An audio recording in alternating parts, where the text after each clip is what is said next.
Charles N. Brown was the editor and publisher of Locus. He died on his way home from ReaderCon this summer. He was on the plane on Sunday night and happily boarded, and before landing he took a nap and died. And I don't think Charlie would have been displeased to go that way. He had a good time that weekend. He had found out that he was going to be guest of honor at the WorldCon in Reno. Hadn't been announced publicly yet because the bid hadn't been done yet. He had his staff and his friends around him all weekend, and he had finished setting up a non-profit organization in the state of California to run Locus after his death. Charlie had been thinking about his death for at least 15 or 20 years. He and I talked about it on a number of occasions because we both had heart problems as early as 1981, 82. And so it was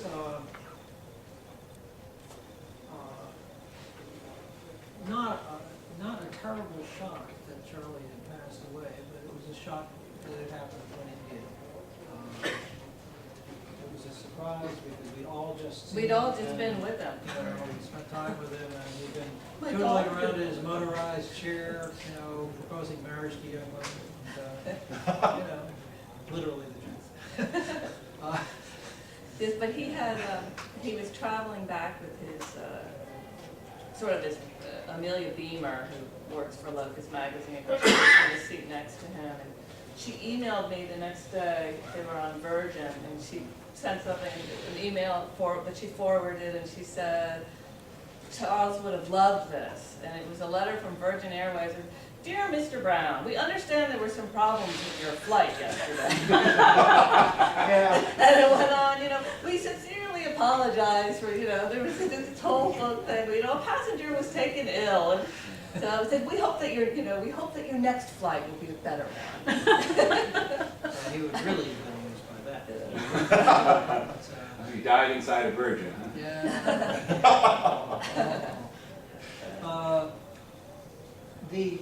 The reason that we are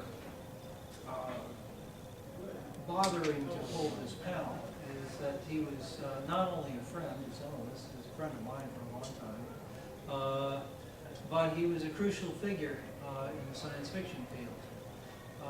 Locus was an important publication, but the importance of the publication is not always discussed and elucidated. What Charlie stood for was the promotion of the genre. He was specifically interested in what was good for science fiction. And that's what Locus was about. Locus was about what was good for science fiction. Charlie made some good money on advertising, but Charlie turned down a lot of ads because, for one thing, he didn't want to accept movie advertising in Locus because the movie industry had too much money and too little respect for science fiction, and could easily, out of small change, buy and sell large portions of the science fiction field, and this would be bad for science fiction, and so he didn't do it. And that's one absolutely direct example. That's cool. I didn't know that. Yeah, he was an excellent editor. He edited material in Locus. This is not obvious unless you examine Locus fairly closely over a period of time. His editorial hand was not as firm in the last 10 years as it was in the previous years. In other words, he made fewer changes. On the other hand, he had people he trusted a lot in the last 10 years, more so than in the previous decades. I could go on myself for the entire hour, but I'm not. I'm going to let other people talk. Liz? I've known Charles for about 20 years. I got to know him, not as well or as long as David, but got to know him quite well as a friend. And but as David was just saying, his importance in the field was just, cannot be overestimated. He was really, he took science fiction and fantasy seriously. And Locus was a serious magazine. It didn't take, ads for schlocky movies. There were a huge number of reviews of books, new novels and other works that were connected to the genre critical works. He believed that science fiction and fantasy were literature. And Locus was not a literary magazine, it was a trade magazine for the science fiction and fantasy field for publishing. And I know before I became a published writer, that it was the one, this is before the internet, it was the one link that I had, and people like myself who were aspiring writers, to what that real world was, to what the publishing world was. And you could read Locus, and it didn't just have reviews, but it had, things about who had signed what, about, events. It just covered everything that was happening in that world. And again, we now get a lot of that coverage, and you can read parts of some of Locus online. There's a web edition, which is different from the print edition. But when I first got published, shortly afterwards, I met Charles, and I know numerous writers who could tell this story, or not this story, but a version of this. He was very, very instrumental in my career. He was very, from fairly early on, read my work and liked it, and, interviewed me, and gave my work a serious treatment, which was not necessarily getting, my work was not getting reviewed in the New York Times Book Review. But he took me seriously as a writer very early in my career, and he helped me immeasurably, for 20 years. He was a wonderful interviewer, in addition to being a very good editor. And he did this for a number of people. He was very generous in his support and in his belief of what writers could do for the field. And he wanted to keep it going. He wanted to encourage young writers because he loved the genres, and he wanted to make sure there were always going to be new blood there to keep it going on. He was also he was a character. He was a gourmand, and he always reminded me of the character of Trimalchio from Satyricon, if you've ever seen the movie or read Petronius. Trimalchio was a wealthy Roman nobleman, and would have these huge feasts, and everybody would sit around and eat, and until they expired. And that was what Charles did. That's what he loved to do. If you were at a convention, anytime I was on the West Coast, and you would go to these lunches or dinners with him, and it was just, it was everything that I thought that publishing should be. You would be going there, and you would be eating well and drinking well, and Charles would drink bottles of wine and eat 100 oysters. Yes, he was just, and he was also, he was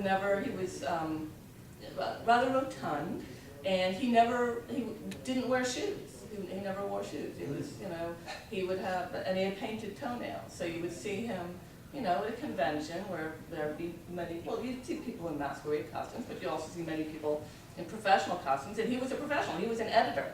But he was quite larger than life. But when when you had, the personal persona, which was very engaging and very funny and had a wicked wit, but when he went into, interview mode, when he interviewed me, a number of times, several times over the years, and I saw him interview other people, he was just his knowledge of the genre, and he read your work. I can't tell. He read more of my work than some of my editors did. So, this is true. I mean, but this was part of his job, and he did this for everybody. If he knew your work, he would ask you very pointed questions. He was really, a remarkable man. Well, my knowledge, my relationship with Charles is recent relative to David and Liz's. My relationship with Locus goes back. I'm old enough to remember Locus when it was a mimeographed fanzine. And when I was first getting into, I was active in fanzine fandom back in the early and mid 1970s, and Locust was, as Liz was saying, at that very early stage, absolutely instrumental in my connecting myself with this field that I was so obsessed with, and so, you know, wanting to know as much about as possible.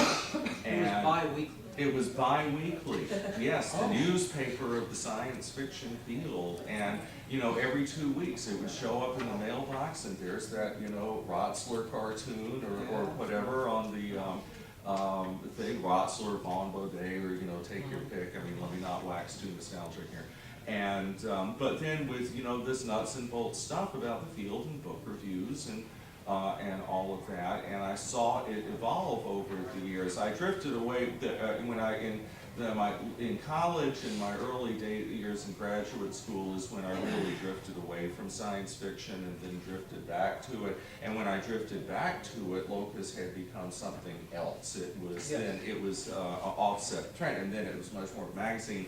Then there are color pictures and all of that, but it really, you know, but that, it was all coming from Charles. He really was one of these people who had this kind of, you know, panoptic knowledge and observance of the field. And I also, and then when I got to know Charles, through the International Conference on the Fantastic and the Arts, which he was an early supporter of, and which he went to every year, and through that and some other conventions, and so I sort of fell into that. I fell into Charles, one of many of the very smaller satellites, I guess, in Charles's orbit. And in fact, I worked with him over the past couple of years because we were both on for a period of 2 or 3 years, on the jury for the Pilgrim Awards, which is your damn fault, by the way. You're the one who got it. I got Charlie on it. And we were, It and was I, important. yes, it was, yes, he was, and I got to work with him on that, but again, you know, he knew everything about everybody, and he was very welcoming. And I cannot stress how important this is. And my, you know, credentials, I published a bunch of short stories. I co-edited an anthology. I have not yet published a novel. You know, there is really no reason, you know, for Charles to have noticed me at all. And yet, one World Fantasy after my wife and I bought a house in Vermont, I was at World Fantasy. I went up to say hello, pay my respects to Charles. First words out of his mouth, "I hear you bought a house." He knew everything, you know, about everybody. And He tried to. And yet there was never, you know, but he was also a good listener. I think it could be, you know, He could certainly could be a good listener, and was genuinely interested. I mean, after the anthology of co-editing came out, and it was subtitled Tales of the Southern Literary Fantastic, and I saw Charles at a ReaderCon or wherever it may have been, a WorldCon, and he first words out of his mouth, "Well, I've enjoyed those review that said that the stories weren't Southern enough," and then to which I responded, "Oh, bleep, nameless reviewer, what the bleep does he know?"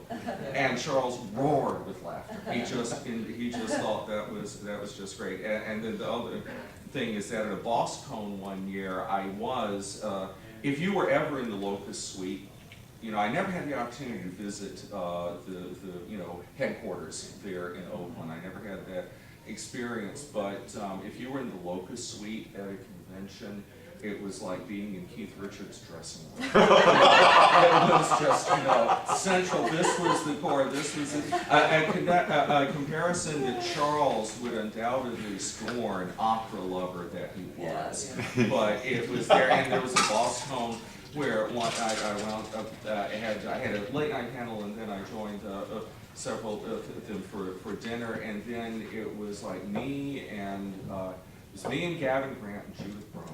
And we wound wound up in Charles's room till 3 in the morning, drinking red wine, Yeah. listening to everything, and it's like, this is it, this is the hub. Oh, yeah. Right here. It's But- interesting, Charlie could only afford suites in the last decade or so. Prior to that, he just had a double room. And he, in the last decade of his life, he lived really well. He bought fine wines, he treated himself to dinner out all the time.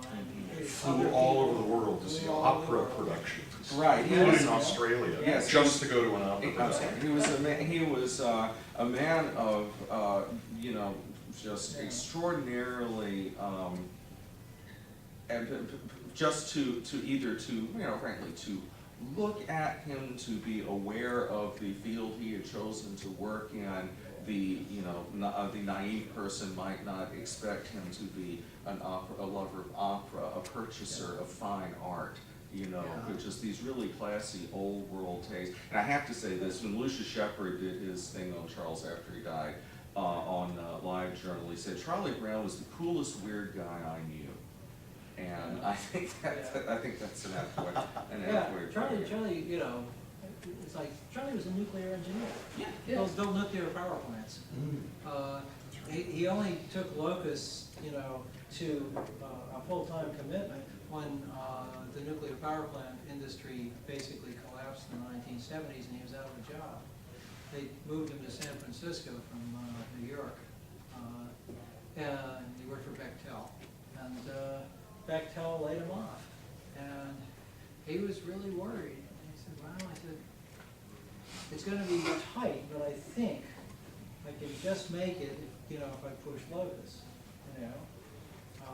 And he was talking about making it on subscriptions. He wasn't talking about advertising in those days because there wasn't much advertising. It became something that was advertising driven later,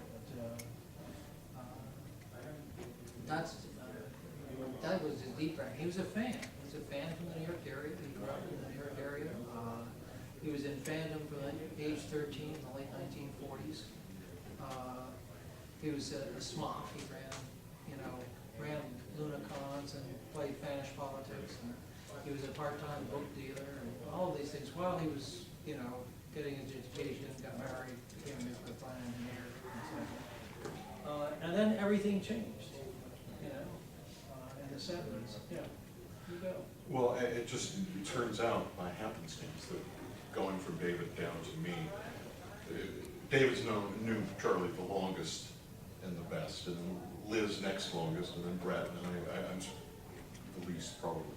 But I have a few stories or whatever. Just about the magazine and the connection. In the mid-'80s, Lou Aronica, who was the editor at Bantam Books, and was a big editor now, but he got out of the business later. I'm sorry, big editor then, but later got out of the business. But he was the head of the science fiction program at Bantam Books. And I sent him a long first chapter of a novel and outline, and he loved it and just pursued me for a couple of years. Took me out for lunch and dinner and conventions and called me every 3 or 4 months and so on for about 2 years. And I lost my nerve. I never finished the novel. I never followed through on that. But he recommended that you have to subscribe to Locust, and I subscribed to Locust. And shortly after that happened, I spent most of the year 1985 caretaking the land of a traditional Native American medicine man in the high California desert. And it was 6 miles from the nearest paved road and 35 miles to the nearest town. But sure enough, the medicine man, everyone called him grandfather, he was gone most of the time, he was utterly isolated in the high desert. But once a month, Locust would come to the P.O. box in the town 35 miles away, and so when grandfather would come back in his pickup truck after being away for a week or something like that, bring me Locust, and that was sort of my connection. And it was very, it re-energized you, and blah, blah, blah. And I remember writing a long letter to him, I copied out several times so it'd be really clean and everything when it was out there. And he didn't publish the letter, but wrote a nice note a few months later. And then in the early 90s, I started a small press to publish. I published 3 books, 2 by Samuel Delaney and 1 by John Crowley. So a couple of the most respected writers in the field. And Charlie was really upfront with advice, And he can be quite garrulous. I mean, one of the things that's not coming out quite so much so far in our tellings of stories is I don't know what the right word is, but he didn't beat around the bush. He had strong opinions, and sometimes he could be extremely blunt. And but one of the things that one of the ways he took care of the science fiction field was insisting on professionalism and small presses. And I was a small press. It was like, and so part of professionalism was getting the book or the magazine or the whatever out on time. And I mean, he started in 1968, and I guess I had lost track of the fact that for a while it was a bi-weekly. When did it go monthly? In the late 70s or? Mid-late 70s. Mid-late 70s, okay, and then there was a monthly thereafter. But basically, he never missed a deadline. That issue came out. And David has held up that example because he has the New York Review of Science Fiction, and he's never missed it. It's come out regularly, like clockwork and everything. Well, small press publishing, when you're publishing fine books, can be fraught, and things do get delayed. And the first 3 books I did in the mid-90s, 2 of them were late, and 1 of them was 3 months early. And but he tried to impress upon me how important it was. Well, 15 years later, I'm working on my 4th book as a small press publisher. It's a gigantic museum quality edition of Little Big, John Crowley's Little Big. And we were supposed to do it, the production in 1 year, and it's now been 3. And I'm still about a month away from completing production. And so one of the things that happened is it just so happened that on Friday night at ReaderCon, 48 hours before he died in that airplane seat, sound asleep, I spent an hour with Charlie in his hotel room, just the 2 of us. In the first 15 minutes, we talked business, and he gave me a serious tongue lashing. And didn't want to hear about it. And I mean, part of the good news of taking 3 years instead of 1 is that this edition is much better than it would have been, and it's really incredibly cool, and blah blah blah. But he gave me a serious tongue lashing, and stuff. And then about 15 minutes in, he said, "I don't want to talk about this anymore." And we then immediately, without even a pause, launched into an incredibly enthusiastic conversation about string quartets. and here's the thing, and this was as a friend, and I do feel like Charlie and I became friends in the last few years. I just met him 20 years ago and first had conversations in the early 90s. But Charlie's first great musical love was for string quartets as a form. And those are works composed for 2 violins, viola, and cello, right? And there's this whole stream and compositional history. And he was an utter fanatic about it. And so like one of our early conversations, I mean, one of the things that I loved is he told me stories about how he became a string quartet fan. And so, and he didn't even know about string quartets, but at some point, I think in the 60s, he heard a recording of Beethoven's B-flat major string quartet, opus 18, number 6, the last of the early quartets. And he said, from the moment I heard that quartet all the way through, I was a complete string quartet nut. And he probably had 2,000 recordings, if not more, of just string quartets. And he loved obscure composers, and he would seek them out. And so I'm the same way. Not as long. I flipped out on quartets in the early 90s, and it was also Beethoven.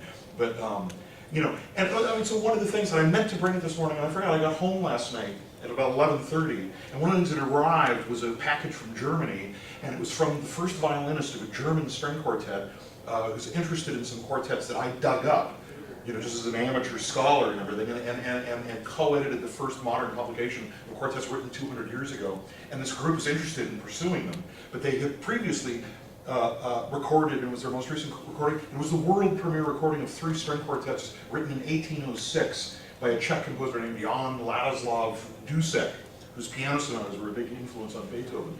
And it's the sort of thing that Charlie would have absolutely loved.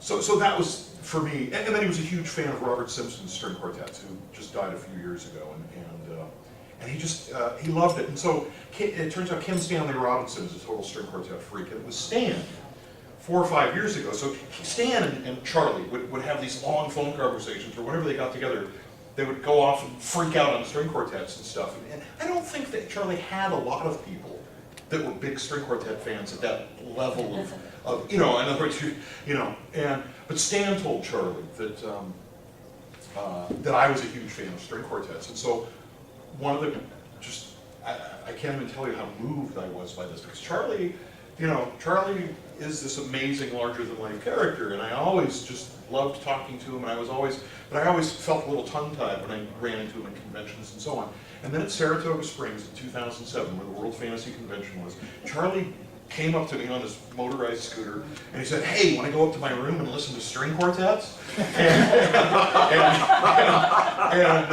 And I was like, "Yes, oh yes, I would love that."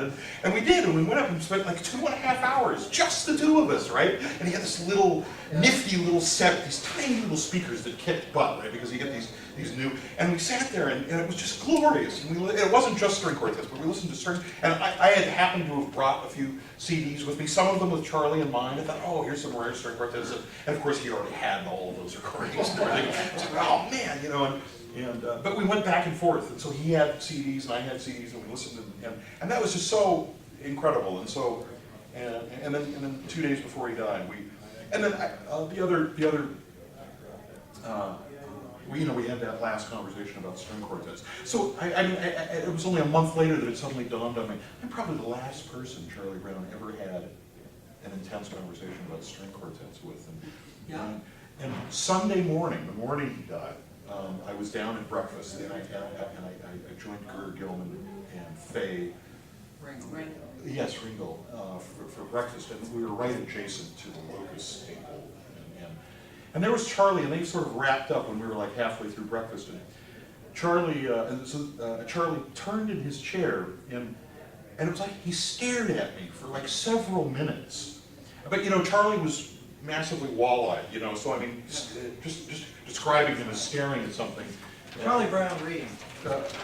Right, yeah. But he was, you know, and he was kind of, but I was haunted by this later, because he sat there for like, you know, for 4 or 5 minutes facing in my direction, and it was like he was, you know, studying me or looking at me. Maybe he just had a stroke.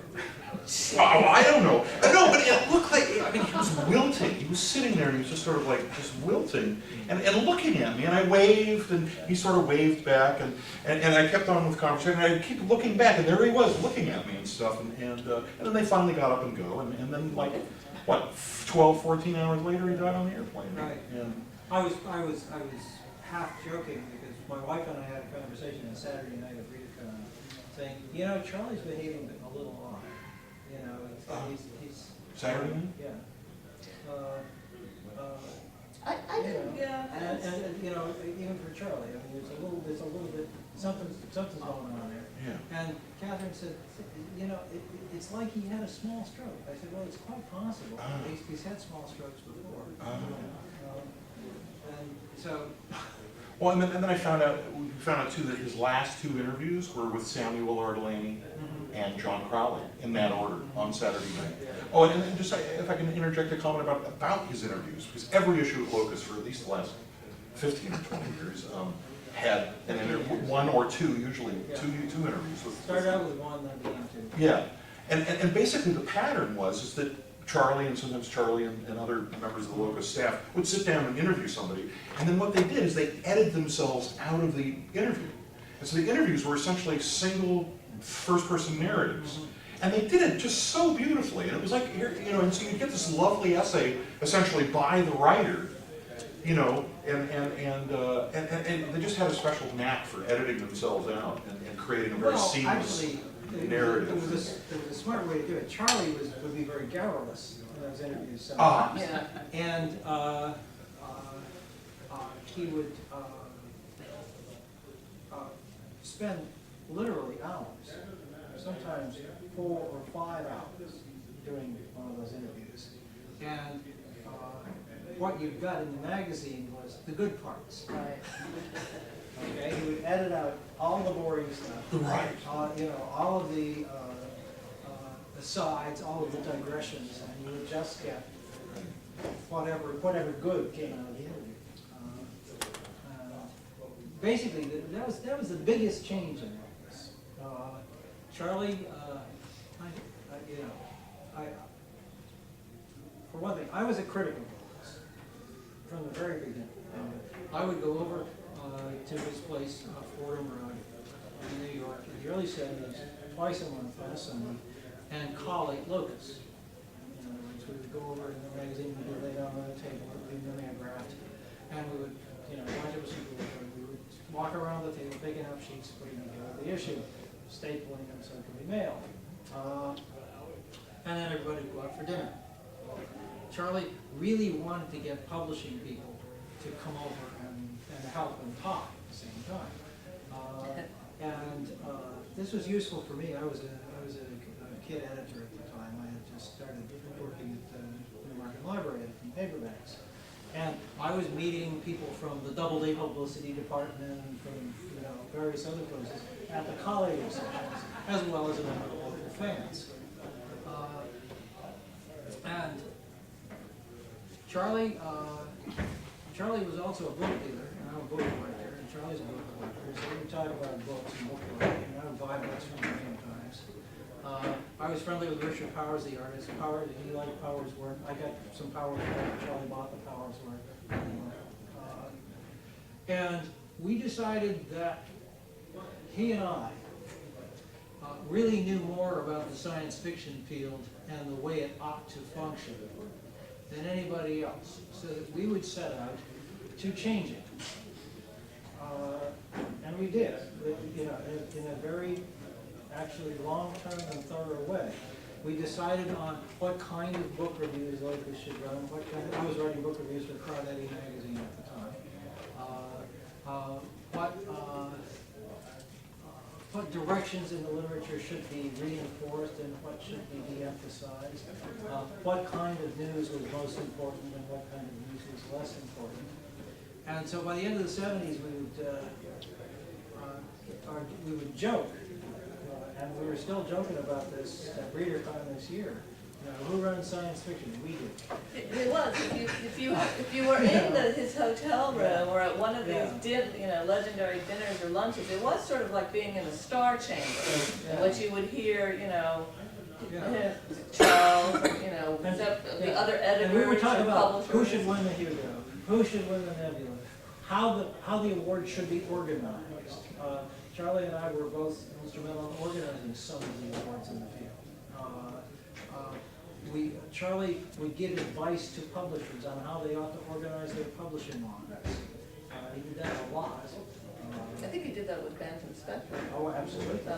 But he would also try to talk to the editor-in-chief of every science fiction line and ask them what they were doing and tell them what he thought they were doing right and what he thought they were doing wrong. Mm-hmm. He would call me and talk to me about it. What do you think so-and-so should do? And I would tell him. Did he tell you what you were doing wrong? Yeah. But basically, he was a big supporter of my, Berkeley line, my Constant line. And he, at the end of the 1980s, I was grouchy about his book reviewing. I thought the book reviewing at Locus had gone downhill a little bit, and that he was spending too much time on short reviews, and he wasn't publishing any long reviews. I started the New York Review of Science Fiction. In a year, Charlie was publishing long reviews. Good. Yeah. Good for you. And in fact, he took one of my better reviewers, Gary Wolf. Yes, exactly. Very Quotes well. from you. Well, you know what? Oh, of course. No, Well, can I just interject? Charlie's been doing that all the way along. M. Slide was one of my best reviewers. And let me say that, in that 15-minute tongue lashing, where he's like chewing me out for being late with a little bit. But at the end of it, he said, as soon as it's out, we will swing into place to support what you're doing. Right. Absolutely. I mean, he reassured me that. He was What Yeah, happened? because he loved, our books do have a reputation for being really nice quality, and that's the whole What point. happened at the end of the 80s, there were changes in the science fiction field that Charlie didn't like. And Charlie decided to change the nature of Locus. Locus became, news was de-emphasized in favor of personalities. a celebrity. To what He end? actually, Charlie said, well, I've stopped being the Time magazine of science fiction, now I'm going to be the People magazine. And why? Why did he do this? Because that's what he wanted to do. I gave him a fair amount of grief about this from time to time. And that's, and that certainly can be kind of slippery slope. But listening to all this, I think again, as someone who knew Charles later, and again, I cannot claim to have been an intimate of Charles in the way that Dave is, the way and the level of, relationship that Liz had with him. And as I, my earlier remarks indicate, I still marvel that he had any idea who I was, or just, ever included me in. There's one thing that we haven't talked about, which is true. Charlie was shy. Charlie was shy. Charlie had a hard time meeting people. Okay, he had to know. He had to be introduced. I was at his house once, 1979, 1980. I used to stay at Boca Central before it became institutionalized. Now there's a law against it. They cannot allow anybody to stay there. Because it's a non-profit organization, and it's the headquarters of a non-profit organization. Oh, his house down. His house, His oh. house. But I was staying there, and I said, he said, I was talking about meeting somebody at a convention, and I said, he said, but I don't know what he's going to be there. It was Tim Powers. And I said, well, why don't you call him up? He said, I can't call him up. I haven't been introduced. And I said, Charlie, he said, I'm shy. I can't do that. Yeah, and also painted toenails or not, Okay. Charles, I think, Yeah. was very old school in Oh, yeah. a lot of ways. But what I was saying about after my capital, about my being a junior member of the firm to whatever extent I was, and also that how I got to know Charles really is that again through ICFA and getting to know people like Gary Wolf and his more recent younger staff members like Amelia Beamer and Liza Tromby, and I think that we need to give Charles a lot of credit for the final iteration of the Locust staff. I think Yeah, I was going to say, it took him a long time, but he Yeah. finally got it right. Right. But I remember you're talking about People Magazine. I attended 3 summers ago the first of the Launchpad workshops, week-long astronomy seminars for science fiction writers at the University of Wyoming, and they took a group picture and it made it into Locus. And when it did, I saw one of the other members of the workshop, a very young writer, who, when I said, oh, well, they put the picture in Locus, and her response was, oh, we made the society pages. And I also mentioned that because if you're talking about the level of deliberate influence, of willfully trying to influence the direction of an entire branch of literature, then there's going to be pushback, all right? And of course, I suspect that a number of people in the room are familiar with the whole issue of Locus winning the best semi-prose Hugo, for most of the 20th century, it seems like, and into the 21st, and the pushback against that. And what we were talking, David, when we were talking the other day about setting up walls and parameters to give younger writers things to transgress, and of course there is inevitably a sense of maybe who is this old guy? Why should I care? Dad, you can't tell me what to do, and that sort of thing. But what always, to me, the way out of that was always that it seemed to me that Charles was, that there's a difference between influence and control. There is a difference, and you can't, there's some things you just can't control. And I just never had the sense that Charles was trying to lord it over a personal empire. And to a extent, maybe Except the staff of Locus. Except the staff of Locus, Yes. yes. Feudal The staff, now relationship. that was an absolute, Yeah. I'm just thinking of the looks I've seen on Amelia and Eliza's faces on more than one occasion. But in terms of the field as a whole, it's not like he was trying to run it in a dictatorial sense, which he couldn't, that's impossible. It's not like he's trying to, I just never found Charles's presence to be oppressive because he loved it so much and he seemed to so genuinely care about its health and well-being. Did you see expansion. the baseball cap he was wearing at Reader Con? I didn't notice, no. I did, I don't know what it said. It said, I'm not an arrogant boss, I just know so much more than you do. Right. And there was that, because, but it's like, and Charles had, God knows Charles had his opinions, and he had his preferences, He as was- we all yes, do, he was as we very- all do, but he never,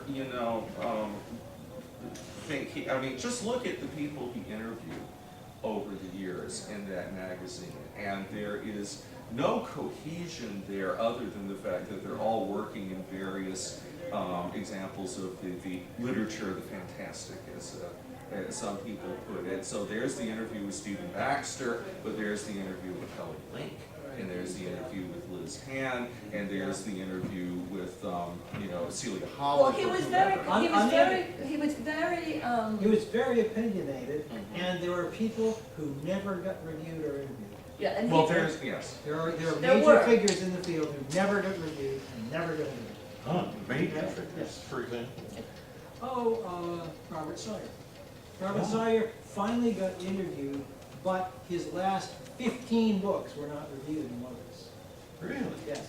he was trying, yes, he did, Charlie was, he had Charlie very had firm very firm opinions, and there were opinions, certain yeah. people who he did not, I won't name names, but over the Yeah. years, you would have conversations with him. He loved literary, more literary science fiction and fantasy.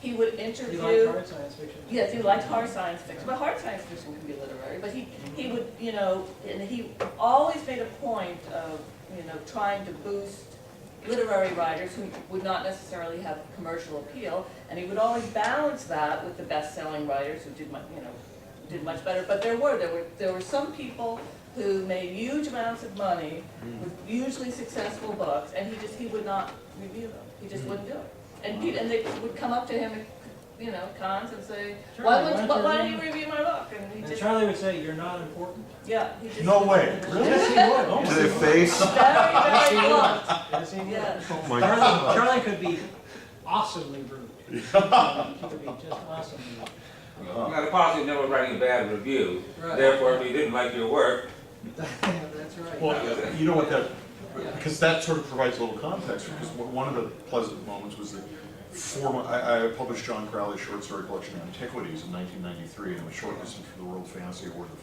following year. But 3 months after we published it, I think it was the January '94 issue, John Crowley was on the cover, and there was a long interview with John Crowley. The final paragraph of the interview was John Crowley saying really nice things about me and about the edition of his book that we had published. And Charlie could have just as easily left that on the floor or cut it, made it shorter or whatever. But it was, you make me realize that was also partially Charlie encouraging me That's to, right. to keep That's doing right. good stuff, Yeah. And it's also hard to be, to promote people without sounding just like a cheerleader. Yes. And I think he Okay, did a very do you good know, job. do you know what he did with this conference on the Fantastic? He was very careful about his coverage of the conference. He wanted to publish pictures of parties and people by the pool. Okay? Because he wanted the academic study of science fiction to look like it was fun. Oh, that's why. Because that was the only time he published pool shots, it seemed like. Yeah. It was for that Yes, convention. yes. Well, I think he did that with everything. I think that when he changed Well, no, over well, yeah, to but the more no, but that wasn't a choice. celebrity-oriented. But he always wanted to make it look like Yes, he fun. did. He Yeah. wanted to look like this was a party he wanted to join. Even back when he was publishing, blurry, badly taken black and white photos, in photo offset in 1978, he would not generally publish pictures of professional editors taken at, 10 o'clock in the morning or 4 o'clock in the afternoon. He would publish pictures taken at 4:30 in the morning at a party. He loved to do that. And he loved pretty young women. And he Yes, always he was, did. he always, Yes, he did. you would see lots of photographs in the magazine of, younger writers or editors who were photogenic. And actually the night before he died, when he was at ReaderCon, and my daughter was at ReaderCon, and he spent a great deal of time with her. And there were several. Did he propose? There are lots of pictures. Yeah, and there were lots of, and in the issue of Locust, there were quite a few pictures of her because of Charles. He was very, he liked that. But I think he wanted the field to look like something you know, that this would be a party you'd want to be part of. And That that you was, wanted to be and part that of. was a very shrewd, and that was a very shrewd instinct, because, you know, one of the things that, there are no pictures certainly, but one of the things that drew me to science fiction when I was a kid, after I started reading science fiction, and just things like reading Asimov's Hugo Winter's anthologies and the Dangerous Visions anthologies and all the introductory material in there that gave a sense of this fascinating community that I decided I wanted to be a part of. And so perhaps, has anybody been drawn into the science fiction world on the basis of the photographs in Locus? I don't Maybe. know. Maybe, but as I said, but it makes it look like, and you also, you know, with Worldcon covers, there would be photographs in Masquerade and all that, but what you saw were pictures of, whenever possible, reasonably attractive people in attractive settings, and he didn't, you know, not a lot of spot ears and That's Klingons, right, yeah. But not a lot of what? and not a lot of spot ears and Klingons. right. and- It wasn't the kind of coverage you would Yeah. get in the Daily News. Right. Right. Right. Which was, you know, exclusively costumes and weirdos. Yeah. You know. Well, let me ask you something, David, directly. Now that he's gone, now what? What do you think? I was gonna say, it's going to be a difficult transition for the current Locus staff, because with the demise of Science Fiction Chronicle, there's no competition. There's just Locus, and either Locus will report the news in a kind of regular and balanced way, covering things that are important to the science fiction field, or it won't. And it depends on how good the present staff is at filling in the things that Charlie himself used to do. They can produce the magazine, no question, you know, and they can tell Gary Wolf, you know, that his deadline is next week, and Gary will send his review column, and they'll publish it. You know, it'll be typeset, it'll be proofread, everything will be done properly. Are they going to find out what the news is and understand its significance and report? They can certainly do an interview, you know. But I'm not sure they can do the kind of interview Charlie did. No, but I think that, you know, he had Liza and Amelia both working with him for, you know, very closely in the last few years. I think Yeah. the bigger issue is just the splintering of the publishing industry itself. And in genre fiction, you know, the proliferation of webzine publishing, self-publishing, and small press publishing, like really small press publishing. And a lot of this I know that Charles did not like. He felt that it was lowering, that the level of literacy and intelligent writing was really being kind of brought down by that. And I did have breakfast with him the morning of the day he died, and what the last conversation I had with him, what he was talking about was how the last few years, mostly what he'd been reading and admiring the most was YA fiction, because he felt that as quote unquote, the big house publishers like Random House or HarperCollins or whoever, as they were squeezing out mid-list writers, including science fiction and fantasy writers, that they were losing, a lot of those writers kind of went into a witness protection program and started publishing YA fiction. And a lot of people, were publishing in these very small presses. But he was saying that he felt that this was this sort of the last bastion of, experimentalism, but also very character-driven literature that was being put out in the genre was in YA. And so I think that he would have been increasingly dismayed with the term that publishing is taking and will probably continue to take. Yeah, well, let me say that the reason Amelia was at Locus was that Amelia was the person who was interested in historical perspective. Okay. Well, she's done academic work. She's done academic work, but Amelia is, one of those peculiar people like me and Charlie and some others who are really interested in 70-year-old gossip. Okay? I'm very interested in the fact that, you know, August Derleth and Donald Wandry were having an affair when they founded Arkham House. You know, this is a big- And also aware of the fact that and also aware, you know, a sort of instinctive understanding that the biographical fallacy is no fallacy at all. You know, that they're, That in fact, all of these biographical connections are the intimate connections. of Right. Yeah. And that, you know, it matters who Fred Pohl's third wife was, and fourth wife. But I and think fifth we're wife. losing that across the board in publishing. I don't think that that's just the case in science fiction and fantasy. I would say that we're losing that across the board in publishing, but we haven't lost it yet. Well, that's in true, science yes. fiction and fantasy. Yes, we still have somebody there. And, you know, there are other people, myself included, and John included, Yeah. who are still interested in this kind of Sure. So we are almost out of When time. I first found out about Wandry and Derleth, Did you call John? no, John came to town, I said, John, I'm so glad you've come to New York. I need to tell somebody this piece of 70-year-old gossip, who will understand what it means. And I told him, he said, that's really interesting. I said, Well, there you go. You need to found a new magazine, SF People. Anyway, we are over. You had a last comment, Ron? Oh, no, I was just saying that we're out of time. Okay, we are out of time. Thank you. Thank you. I could just imagine Charles sitting up here. Hi, this is the one about the Yes. I'd be on that. Yes, We will gamble it together. yes, and we certainly can.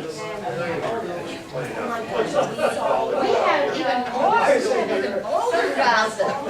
Oh, we got stories.